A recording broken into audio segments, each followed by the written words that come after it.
Okay dear, past పర్ఫెక్ట్లో Telugu sentence ఇస్తాను, ఇంగ్లీష్లోకి మార్చు. ఓకేనా?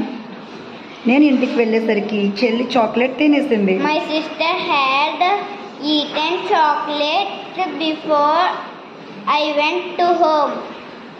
నేను స్కూల్కి వచ్చేసరికి టీచర్ గారు స్కూల్కి వచ్చేసారు.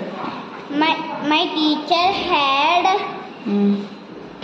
come to school before